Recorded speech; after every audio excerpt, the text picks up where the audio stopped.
আসসালামু আলাইকুম। আজকে আপনাদেরকে নিয়ে এসেছি নুডলস রান্না দেখাতে। সবজি দিয়ে নুডলস রেসিপি।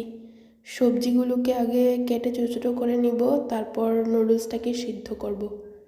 তারপর এগুলোকে তেল দিয়ে সবজিগুলোকে ভেজে এগুলোকে আলাদা পাত্রে তুলে রাখবো।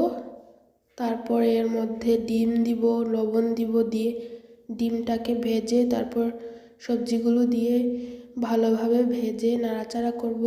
তারপর নুডলসটাকে দিব, সিদ্ধ নুডলসটাকে দিয়ে মশলাগুলো দিয়ে রান্নাটা করব।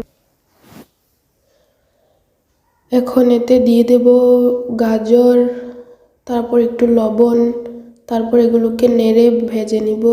তারপর পেঁয়াজ দিব, মরিচ দিব, দিয়ে এগুলোকেও একটু হালকা লাল লাল করে ভেজে নিব।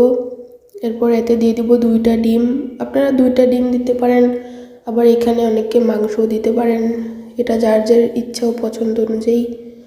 তারপর এগুলোকে একসাথে ভেজে নিব। ভেজে নেওয়ার পর এর সাথে আগে থেকে সিদ্ধ করা ফুলকপি আর ভেজে নেওয়া সিমগুলোকে একসাথে দিয়ে এগুলোকে আরেকটু ভাজবো।